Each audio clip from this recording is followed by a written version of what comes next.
નમસ્કાર મિત્રો, તમારો એક નવા વિડીયોની અંદર હાર્દિક સ્વાગત છે મિત્રો. ખૂબ મોટા સમાચાર મળી રહ્યા છે મિત્રો.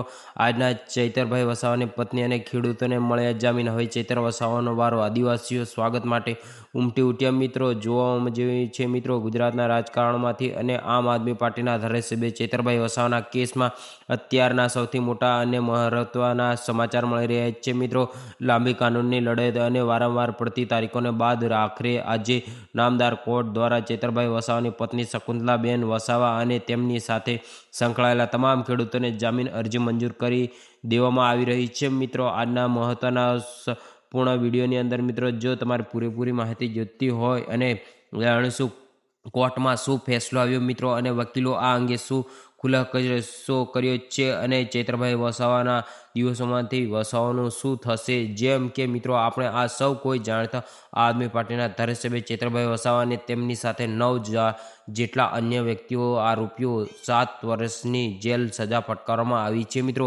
આ જૂના કેસમાં ચૈતરભાઈ વસાવાના ધર્મ ઉપરથી શકુંતલાબેન વસાવા અને તેમના કેટલાક ખેડૂતો પર આજે જેલ સજા ભોગવીને રહ્યા હતા. તેમની મુક્તિ માટે આંદોલન, જામીન પ્રક્રિયા લાંબા સમય સુધી ચાલુ હતી અને જ્યેષ્ઠ વિમલ કે જેઓ તેઓ કોર્ટની અંદર કેસ લડી રહ્યા છે મિત્રો. અને મિત્રો, આજે કેસને લઈને અંદાજે 3 થી 4 વખત ખૂબ જ મહત્વની ચુનાવ હાથમાં ધરવામાં આવી રહી છે મિત્રો, જ્યાં બંને પક્ષો વચ્ચે કાયદાકીય દલીલો અને દોર ચાલી રહી છે. અને આ કેસોને એડવોકેટ વિશાલ દેવ મીડિયા સમક્ષ વાત કરતા સત્વરા રીતે ખુલાસો કર્યો છે. અને નામદાર કોર્ટમાં આ કેસના તમામ આરોપીઓ એટલે કે શકુંતલાબેન વસાવા અને તેમની સાથે રહેલા જેટલા ખેડૂતો છે તેમને જામીન અરજી કરવાનો સંપૂર્ણપણે અલાઉ માટે મંજૂરી કરી છે મિત્રો, દેવામાં આવી રહી છે. અને સરકારી વકીલો અને બચાવ પક્ષના વકીલો તમામ દલીલો પૂર્ણ થયા બાદ આખરે આજે 22 તારીખ નામદાર કોર્ટ આ મોટો અને અન્ય ન્યાય ચુકાદો આપી દીધો છે. અને જેના કારણે લાંબા સમયથી જેલમાં રહેલા આ તમામ લોકોને હવે ટૂંક સમયમાં જ જેલની બહાર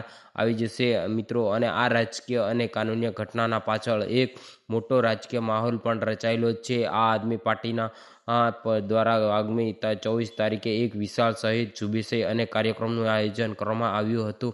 અને મહત્વપૂર્ણ કાર્યક્ષમ થયેલા તે પહેલાં જ શકુંતલાબેન વસાવાને ખેડૂતોને જામીન મળી જવાથી આદિવાસી પટ્ટામાં અને કાર્યકર્તાઓમાં ખુશીની લહેરો મિત્રો જોવા મળી રહી છે.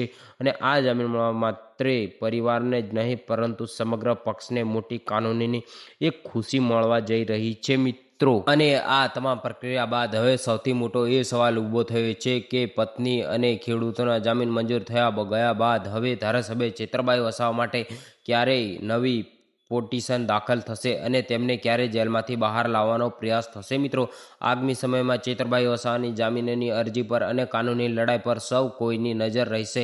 આજની મોટી અપડેટ તમને કેવી લાગી મિત્રો, કોમેન્ટની અંદર જરૂરથી જણાવજો, જેથી બધાને ખબર પડે. અને મિત્રો, જેમ ભણે એમ આ વિડીયોને વધુમાં વધુ શેર કરો અને બધાને દેખાડો. અને મિત્રો, તમે ચેનલ ઉપર નવા હોય તો ચેનલને સબસ્ક્રાઈબ કરી દીજો.